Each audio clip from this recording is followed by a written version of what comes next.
তুষার, একটা বিষয় বলবেন যে এই যে এখন একটা পর্যায়ে গেছে যে আপনারা যারা আছেন এই মুহূর্তে বাংলাদেশের রাজনীতিতে, কিংবা আপনারা যে জুলাই অভ্যুত্থানের পক্ষ শক্তি যারা, তাদের মধ্যে একটা বড় ধরনের ফাটল দেখা যাচ্ছে। সেই সুযোগে এখন যেটা হয়তো 15 দিন বা 20 দিন আগেও সম্ভব ছিল না, যে একেবারে আওয়ামী লীগের পক্ষে বড় জায়গাতে বসে প্রকাশ্য লাউড স্পিকারে বলা হচ্ছে যে আওয়ামী লীগকে না হলে বাংলাদেশে ইনক্লুসিভ নির্বাচন হবে না।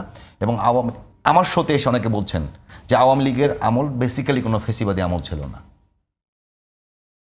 জি, মানে ধন্যবাদ আপনাকে। মানে আমাদের দেশে যেটা রনি ভাই যে প্রেক্ষাপটটা বর্ণনা করেছে, আওয়ামী লীগকে কিন্তু 8-10টা রাজনৈতিক দলের মতো আমাদের দেখলে চলবে না। যেমন ধরেন আওয়ামী লীগের কাছাকাছি বড় দল বিএনপি, বা আসলে সাংগঠনিক দিক থেকে আওয়ামী লীগের চেয়ে বড়।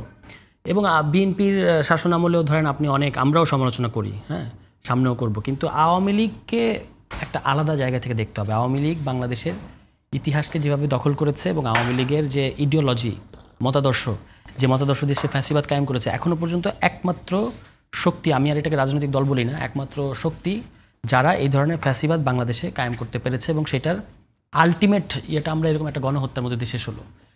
কিন্তু দুর্ভাগ্যজনকভাবে হচ্ছে যে আমরা এই গণ অভ্যুত্থানের পরে কতগুলো বেসিক জিনিসে আমাদের শুরুতেই একমত হওয়া দরকার ছিল, যে আমরা আর আওয়ামী লীগকে রাজনৈতিক দল বলবো কিনা। আওয়ামী লীগকে ধরেন এখনও যখন এই যে তর্কটা করে, আপনি বললেন কয়েকটা প্রোগ্রামে আমি দেখলাম সাবেক আমলা ছিলেন, জনতার মঞ্চ করেছেন, এই ধরনের ব্যক্তিরা এখনও কিন্তু তারা সরাসরি নিজেদেরকে কেন আওয়ামী লীগ বলেন আমি জানি না, এরা কিন্তু একটা নিরপেক্ষতার খালেদা জিয়ার বিরুদ্ধে মামলা সব সাপোর্ট দিয়েছেন, হ্যাঁ, এবং নমিনেশন চেয়েছেন আওয়ামী লীগ কাছ থেকে। তাদের সাথে দুর্ভাগ্যজনকভাবে আমাদেরকে টকশোতে বসতে হয়, মানে বিভিন্ন জায়গায় বসতে হয়েছে। এদের প্রবলেমটা হচ্ছে কি, এরা একটা নিরপেক্ষতা জায়গা থেকে কথা বলে। আপনি তো আমাকে একটা দল হিসেবে চিহ্নিত করছেন, রনি ভাইকেও একভাবে আপনি চিহ্নিত করবেন, আরেকজন বিএনপি হিসেবে চিহ্নিত হবে, কিন্তু ওই লোকগুলোকে একটা নিরপেক্ষ ভাষ্যকার হিসেবে হাজির করা হয়। কিন্তু এরা কিন্তু বেসিক্যালি আওয়ামী লীগ এখন সবচেয়ে বেশি অ্যাডভান্টেজ পাবে এই ধরনের, যাদেরকে সরাসরি আওয়ামী লীগ হিসেবে আমরা জানি না। এবং তারা এখন বলতেছে যে আওয়ামী লীগ নিয়ে আওয়ামী লীগকে ইলেকশনে যেমন আমাদের বক্তব্যটা কি, যে আওয়ামী লীগকে আপনি ইলেকশনে, আওয়ামী লীগ আসবে না, এটাই গণ অভ্যুত্থানের পরে নির্বাচনের প্রথম নিয়ম। তারা বলছে যে আপনারা কি আওয়ামী লীগকে ভয় পান, আওয়ামী লীগ আসতে দেন, আওয়ামী লীগকে যদি জনগণ পছন্দ না করে তাহলে আওয়ামী লীগকে ভোট দিয়ে ইয়ে করবে, পরাজিত করবে।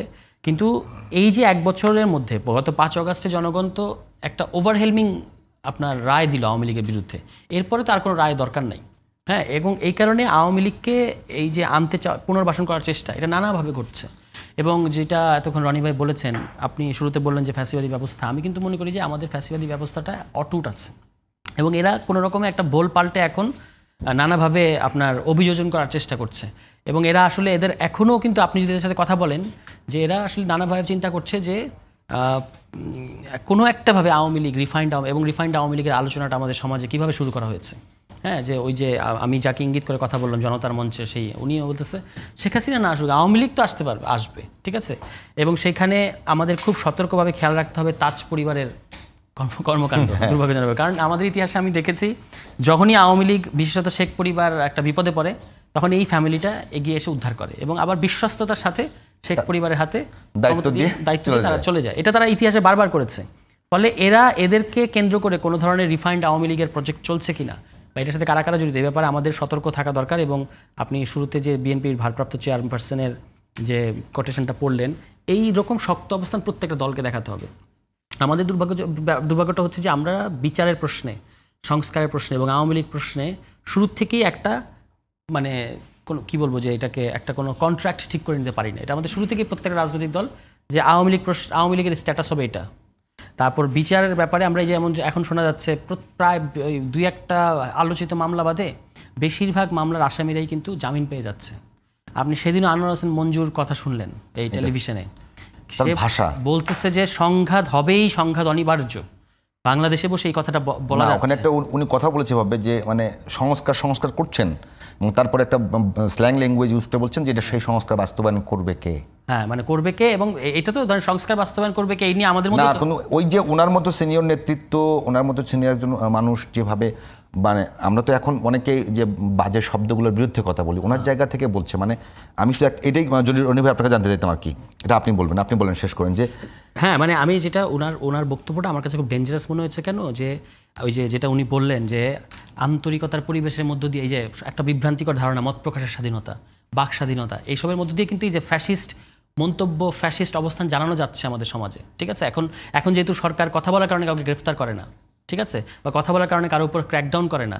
এই সুযোগে অনেকে এই যে একটা দেশের মধ্যে দাঁড়িয়ে আপনি যখন বলেন যে সংঘাত হবেই, এই সংঘাতটা কে কার বিরুদ্ধে করবে? বাংলাদেশের জনগণ, আমি তো বিশ্বাস করি বাংলাদেশের সকল রাজনৈতিক দল নিজেদের মধ্যে যাই থাকুক এবং জনগণ আওয়ামী লীগ প্রশ্ন ঐক্যবদ্ধ আছে, তাহলে আপনি বাংলাদেশের জনগণের বিরুদ্ধে আসলে এই সংঘাতটা করতে চাচ্ছেন।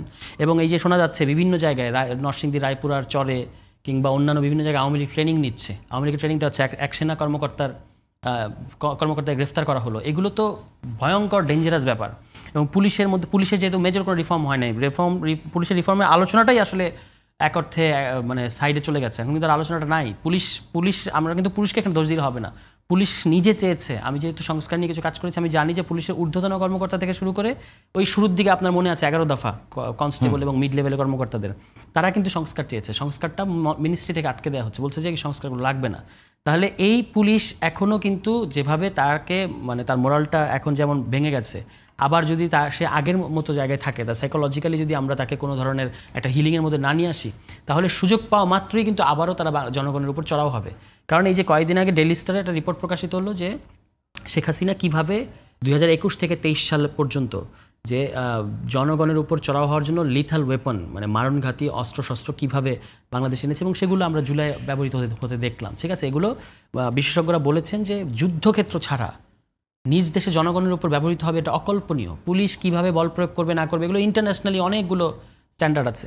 তো এই পরিস্থিতিতে এই দেশে বসে, এবং আপনার ইন্টেলিজেন্স কোথায়, এই দেশে বসে আওয়ামী লীগ ট্রেনিং নিচ্ছে, হ্যাঁ, এবং আমরা তাদের নানা ধরনের অনলাইন তৎপরতা দেখতে পাচ্ছি।